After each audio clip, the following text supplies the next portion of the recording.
আমাদের এই কাজটা খুবই সিম্পল। আ আ এখানে ওয়েবসাইট দেয়া আছে ৫১ টা। তো এই ৫১ টা ওয়েবসাইটের obituaries নামে একটা অপশন আছে প্রত্যেকটা ওয়েবসাইটে। ওই ওয়েবসাইটের obituaries ২০১৮ তে কতগুলো আছে এটা এখানে দেয়া আছে। তো আমাদের বের করতে হবে ২০১৯ এ কতগুলো আছে। জাস্ট কাউন্ট করতে হবে। একটাও মিসিং হবে না, একটাও ভুল কাউন্ট করা যাবে না। তো আমি দেখাই দিচ্ছি কিভাবে করা লাগবে। আমি এটা নিলাম কারণ আমার এখন ব্রডব্যান্ড ইউজ করতেছি না। আমি ছোটখাটো একটা ওয়েবসাইটে ঢুকলাম। তো এখানে এই যে obituaries, তো obituaries এ যদি যাই এখানে যে লিস্ট দেয়া আছে এটা দেখতে হবে মে ১১, ২০২০।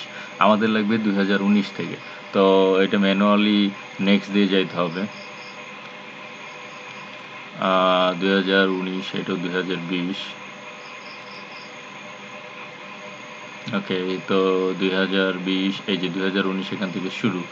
একটা মিস হবে না। তো এখানে ১, ২, ৩, ৪, ৫, ৬, ৭, ৮, ৯, ১০। ১০ টা এই পেজে। এরপরের পেজে ১১, ১২, ১৩, ১৪, ১৫, ১৬, ১৭, ১৮, ১৯, ২০, ২১, ২২, ২২ তার মানে ২২ তার মানে পার পেজে ১২ টা করে। ঠিক আছে?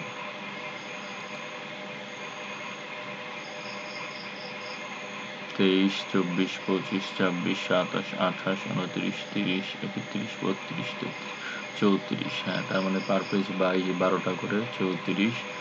আর এখানে যদি যাই এখানে সব উনি ৩৪ আর ১২ ৪৬।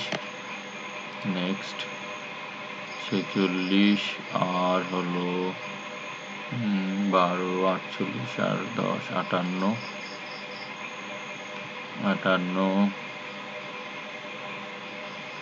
৫৮ আর হলো ১২ ৬০, ১০ ৭০,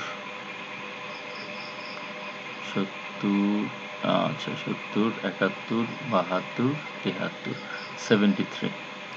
ওকে, তো এই হিসেবে হলো 73। এটা সিম্পল কাজ।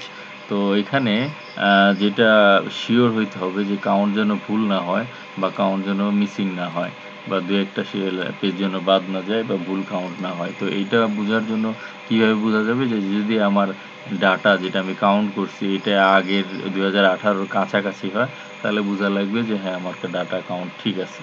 হলো সিম্পল কাজ। ওকে, দ্যাটস ইট।